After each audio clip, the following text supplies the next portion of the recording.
got more to say, Annie. You gotta wait a second. Annie Lanzillotto is an American poet and performance artist. She's also a memoirist. I don't know why you didn't like that.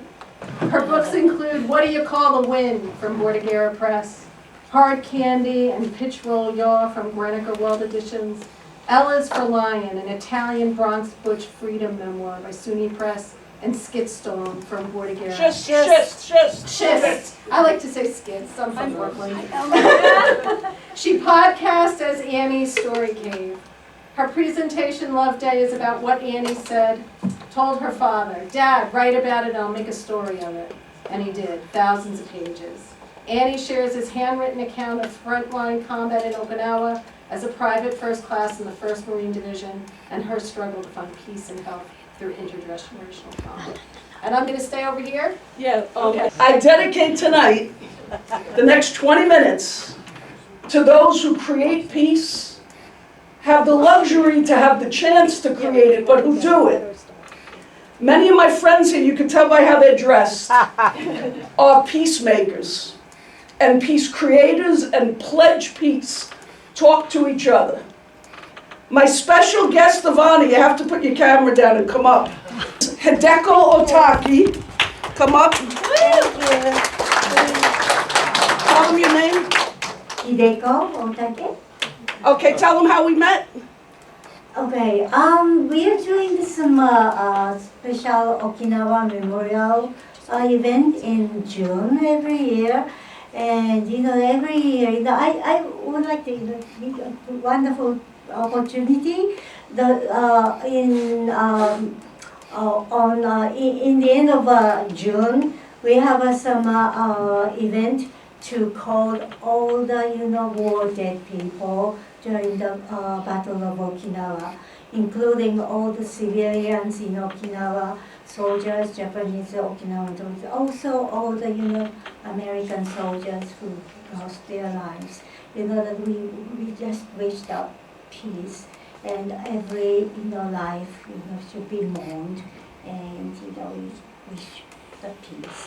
So, that, for the event, we read all the names, and we need lots of people, and I asked, Annie to participate in that. And she showed up and told her story, the father's story, and, read some names. Probably, 12, so many American young people lost their lives. And I that believe that many Italian-American soldiers lost their lives too. So we, read their names. This year again, so. And how do you say life is a treasure in Okinawan? Yeah, this is the slogan of the movement. Yeah. Life is a treasure. Yeah. How do you say it in Okinawan? Nuchidu takara. Say, repeat, call and response. Nuchidu takara. It's not Japanese language, it's Okinawan language. Let's do it slow 3 times. Nuchidu. Nuchidu. Takara. Takara. Okay, I think we got it. Nuchidu. Thank you so much. Hideko is a healing miracle for me to be invited to speak at Okinawa memorial events as someone who grew up infiltrated, bombarded, in my lullabies, indoctrinated about the enemy, because my father lost his mind in Okinawa. And so he told me everything from the time I was in utero. And I can tell you and take you through those 82 days as if I was there. And I stand before you not able to breathe. And put up, the first slide is the center of the Japanese flag. Oh. That's okay, that's all right, stay where you are. This is the center, it's red. I have this at home. My father killed this man, took his flag, Asasuke Kikumoto, and Hideko went back to Okinawa to the memorial and found Asasuke's name on the memorial. And she didn't say, but every June, we read all 241,632 names. It takes 3 weeks on Zoom.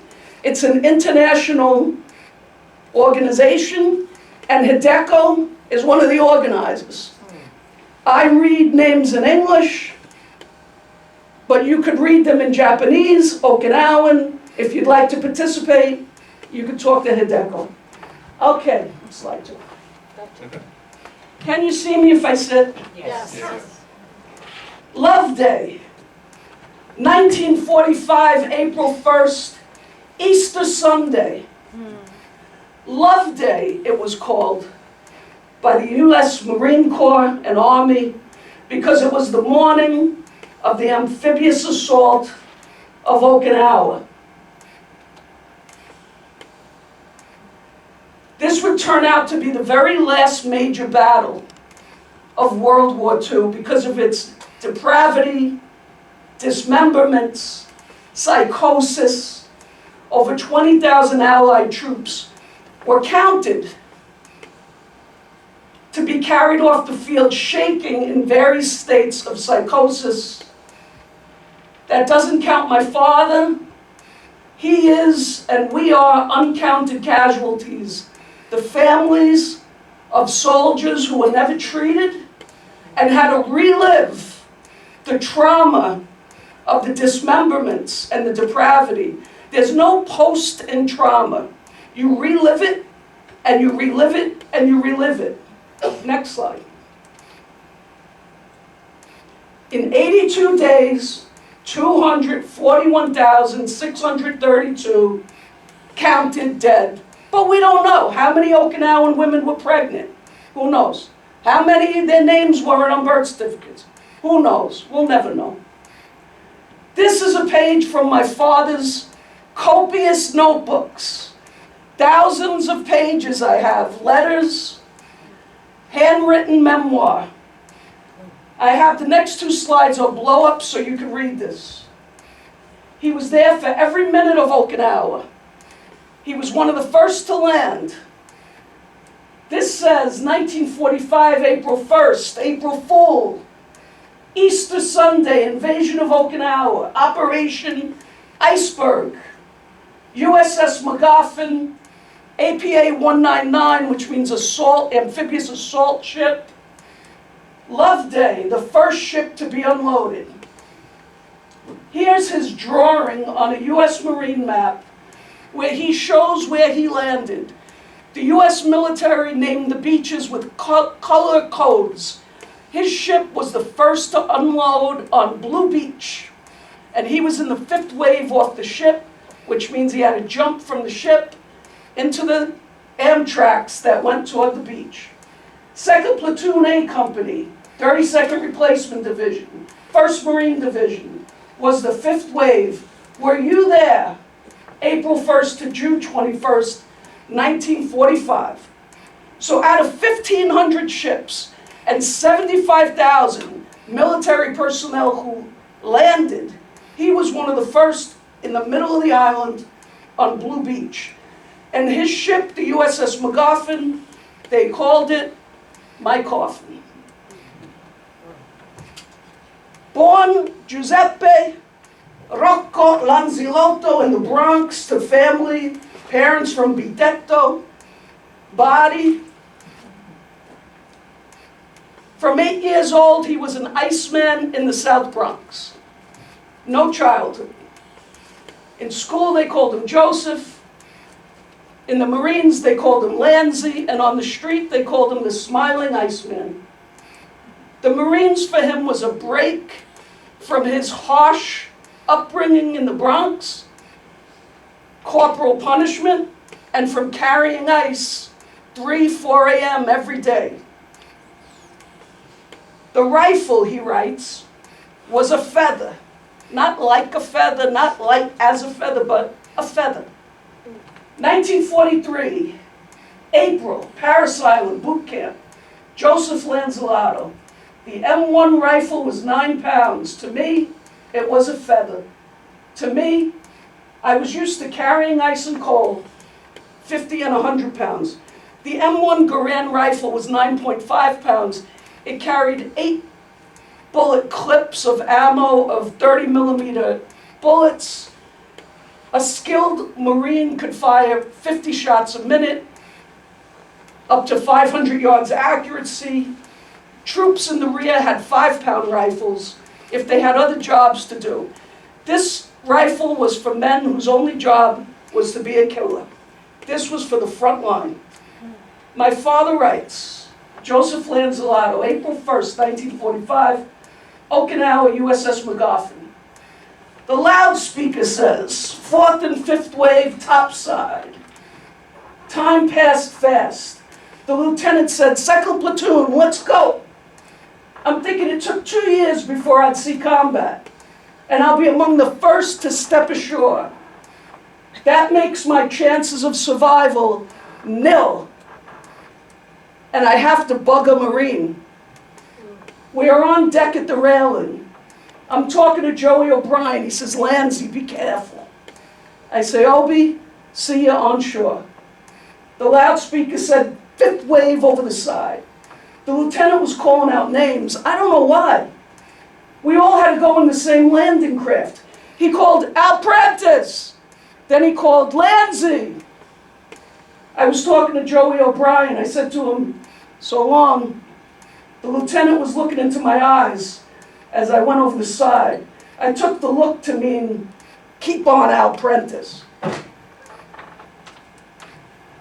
Joseph Lanzillotto, 1945, April 1, Okinawa, USS MacGuffin. Al Prentice is asking everyone who would listen, what's wrong with this blank, crazy wop? Has he gone Asiatic? And we didn't even get on shore yet.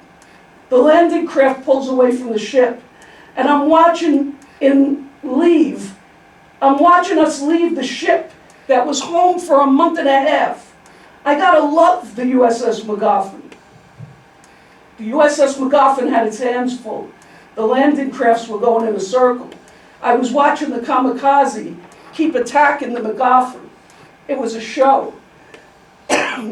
Ding whispers in my ear, Lanzy, you're doing great. Al Prentice says he's going to kill you. He forgot the Dear John letter, his wife and his kids. Ding says, Lanzy, keep it up. All he has is you on his mind. I looked at Ding and said, I don't believe it. What a detail for a guy to get. I look around for Al Prentice. He went to the rear. And you can see his tabs on the side. You can see China, where he did R&R, and atomic bomb, which he saw in the sky. Next slide. Meanwhile, back in the Bronx, it was a gorgeous, sunny Easter morning with a beautiful blue, baby blue Bronx sky. And the girl he was writing letters to, Rachel, 19 years old, was sitting for her Easter photo on the limestone steps of the Bronx County Courthouse. This is where Bronx girls and Bronx Italian girls came to get their pictures taken. The sun smacked the granite and limestone and copper and nickel ribboning up the facade of the windows. Next slide. Lucy Rachel, two sets of cousins who grew up as sisters. Their mothers were sisters, their fathers were brothers. Mothers from Acquaviva della Fonte, Bari, and their fathers from Cassano della Merge, Bari. Each of those two couples had two daughters, and of course they all had to be named after the same grandmothers, Lucia and Raquel. So in school they all got nicknames. All these girls and all the girls wrote letters to boys overseas. I'm sure the lesbians did too. I've written plenty of letters to people overseas, soldiers overseas, boys, whoever. But back then, it was boys. The boys weren't in the neighborhood. If there was a boy in the neighborhood, you'd say, what's wrong with that guy? He's not fighting for the country. So you didn't want to be left in the neighborhood. Next slide. Here's the options, as my father wrote. When I had time to think, I answered all the letters the best way I could. He had 4 sisters and a couple of brothers, so he got constant letters. With Rachel, I told her it would be wounded, dead, or 4 years. The platoon had a saying, the Golden Gate at the end of 48. So those were the options for the teenage girls and guys, wounded, dead, or 4 years. Next slide. My father writes, Joseph Lonzilloto, 1945, April, Okinawa, 32nd Replacement, 1st Division. In the early days of Okinawa, I would meet army men and I would say, hey, do you know Tony Fortunato? He was with the 77th Army Division. I would always get an answer, no. Ding, George, O'Brien, whoever was with me would ask me, Lanzy, who's this Tony? And I would say, he's a guy I heard a lot about. He's Rachel's cousin Lucy's boyfriend, and he's on Okinawa. I'd say, hey, you never know, I may meet him. And throughout my father's thousands of pages, if I brought it all, it'd be like, if it wasn't raining, I would have brought him. He always says, I'm looking for Tony Fortunato, which you know is Lucky Tony. I'm looking for Tony Fortunato. And it's just so moving to me. Okay, next. Next. Back to Rachel, my mother. Rachel. Now we need some music. Anyone got a violin or anything? Legs elegantly crossed, overlooking the Grand Concourse, which was designed for the Champs-Élysées, aka Elysian Fields, which means the ancient Greek mythological resting place for immortal, heroic, and virtuous souls. She's wearing a victory suit she sewed by herself. It's buttoned down, slightly oversized, soft padded shoulders, white cotton blouse, ruffle collar, A-line skirt flaring at the knee, black heels, no stockings. The girls donated their nylons to the war effort for parachutes, tents, ropes, and bullet casings. They penciled in lines up the back of their legs to have the appearance of stockings, and the Irish told me that they used Irish tea bags to color their legs during the war.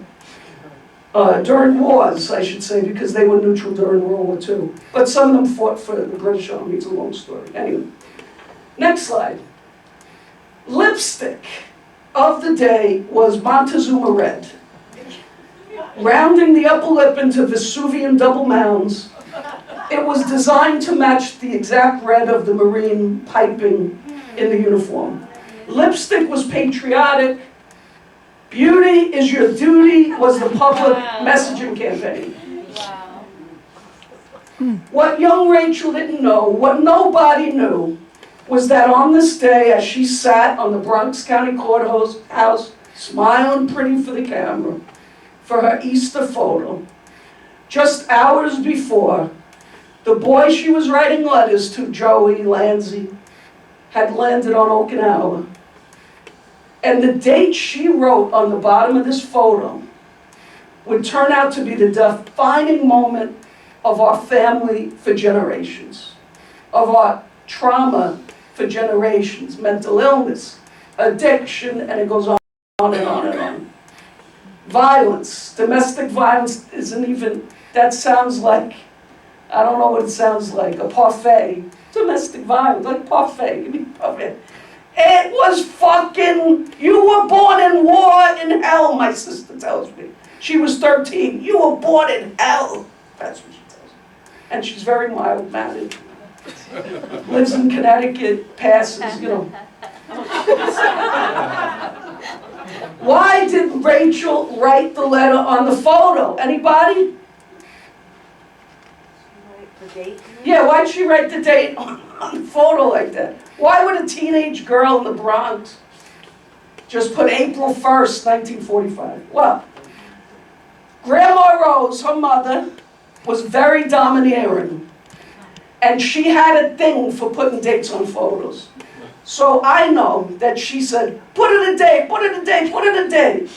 And my mother, who was acquiescent and polite and graceful and pretty and submissive, sometimes, most of the time, she wouldn't just bucket a little bit and put, oh, Easter Grand Concourse, or, you know, another teenager might have just put Easter Grand Concourse or Easter 45. No. Say, okay, Mom, okay. April 1, 1945. Now, when I held this photo, it sizzled through me.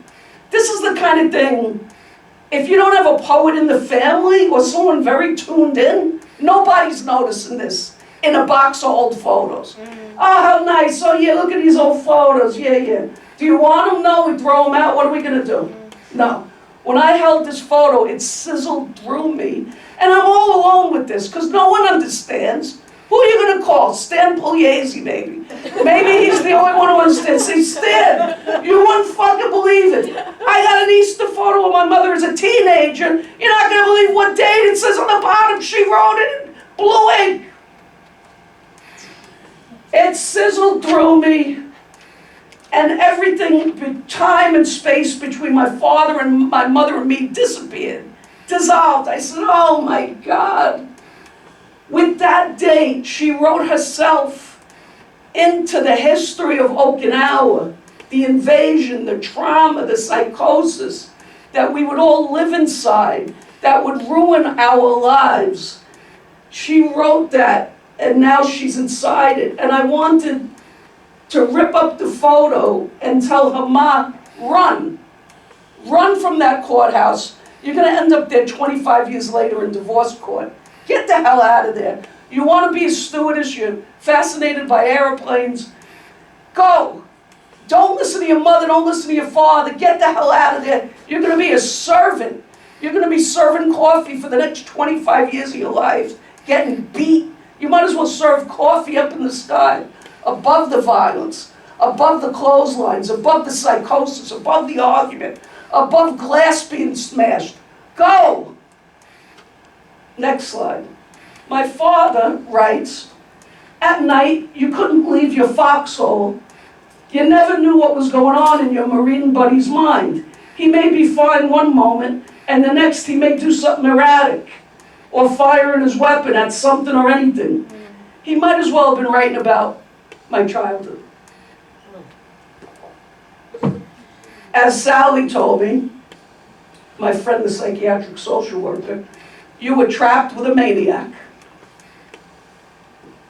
Out of all the pages he wrote, this is the line that sticks with me and haunts me. I don't recall leaving Okinawa. He recalls so much. Every detail of the days up to the invasion. Every detail of the invasion. Every detail of being on watch. Wondering about the civilians in caves, which Hideko's been instrumental. She introduced me to someone who was in the caves as a 5-year-old. A fellow Okinawan activist, Teiko Tersi. And she's a journalist. And my father writes about wondering what would happen to the civilians. This sentence, it's just that he never did, in many ways, ever leave. And in many ways, we never did. I'm him now.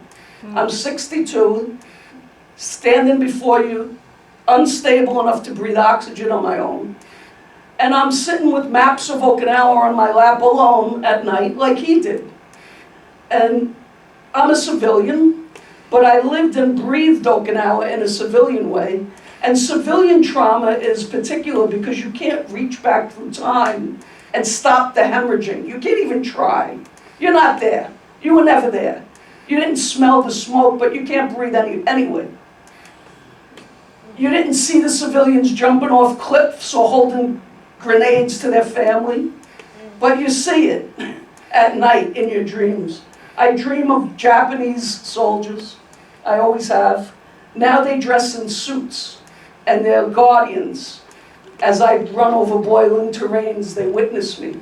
They try to get me a plane to escape. And my father would put me to bed, and he would try to stay present, but his gaze would lock, and he would dissociate.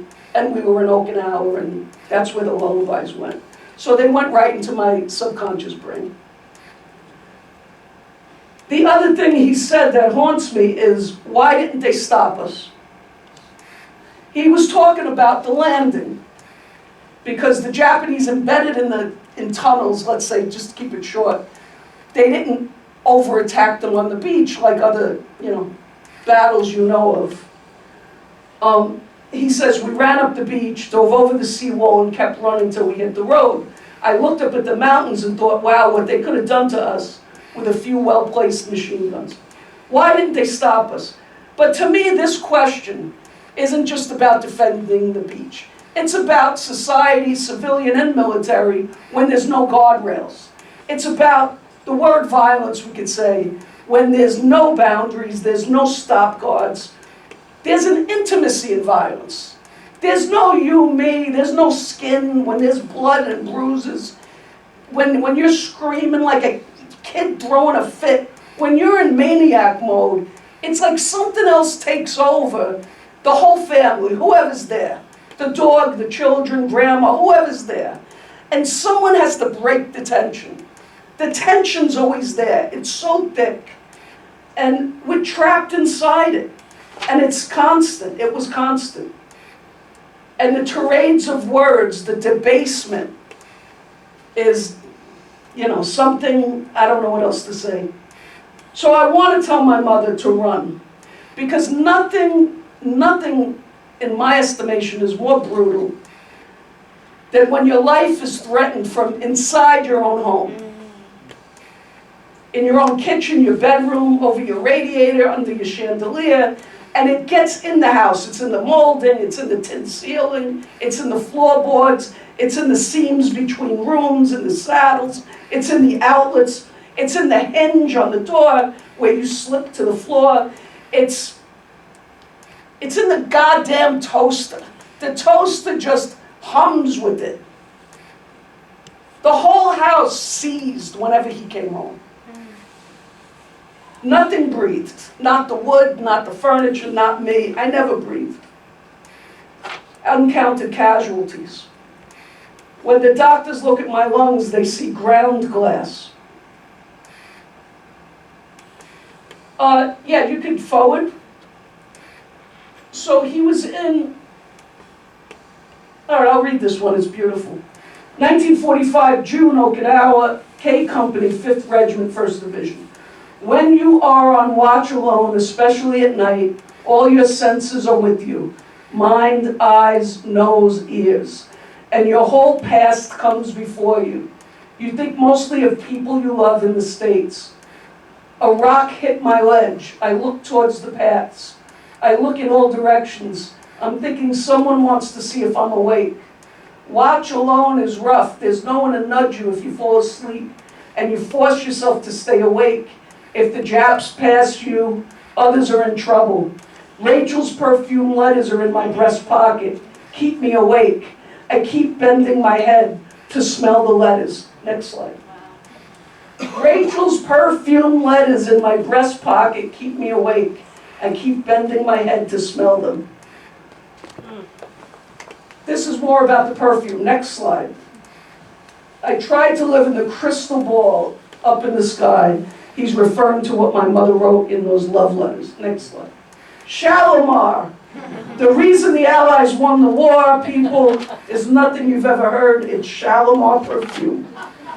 Shalimar has Madagascar vanilla, it has leather, it has some Ethiopian chivet or civet, how would you say it?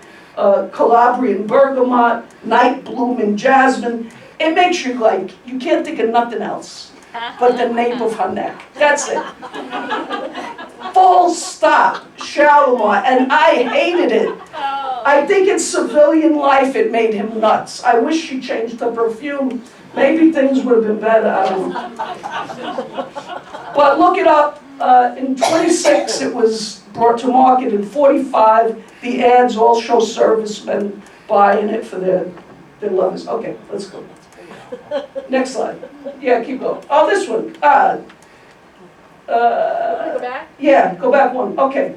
My son Charles in 1969 was fighting in Vietnam. On his R&R furlough, he visited Okinawa and sent me a booklet of the sights of Okinawa, which he purchased there.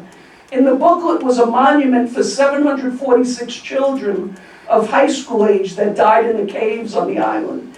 And it would always be on my mind of all the caves I passed, and I knew humans were in these caves and wouldn't come out. Only because the Japanese told them that the Marines were the worst.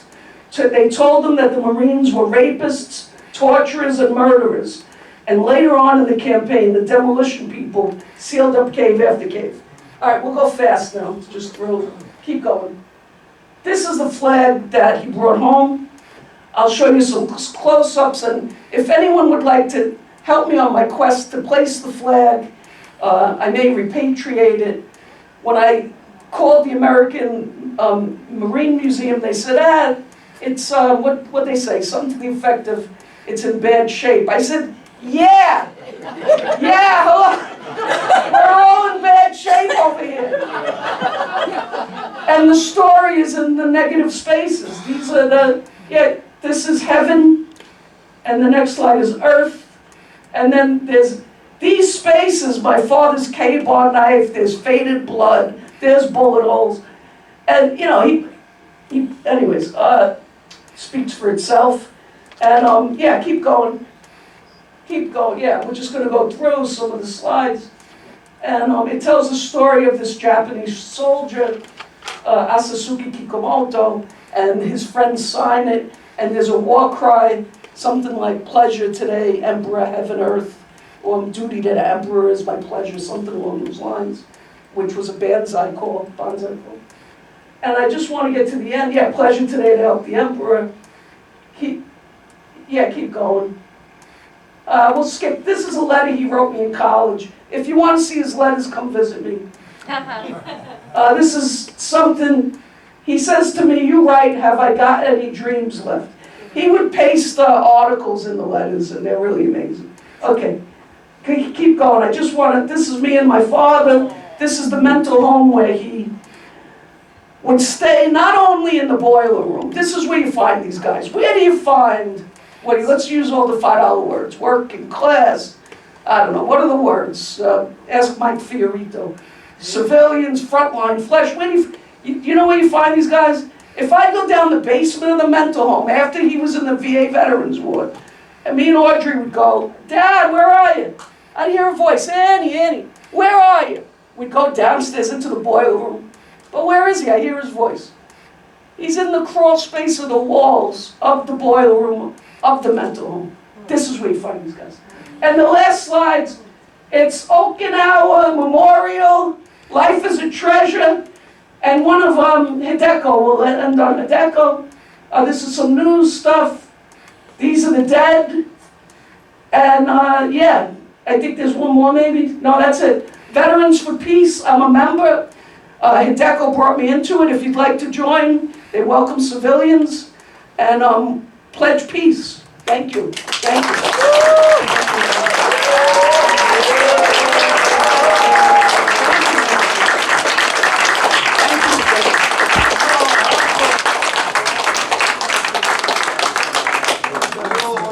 We are out of time, and I'm going to let Annie have the last word.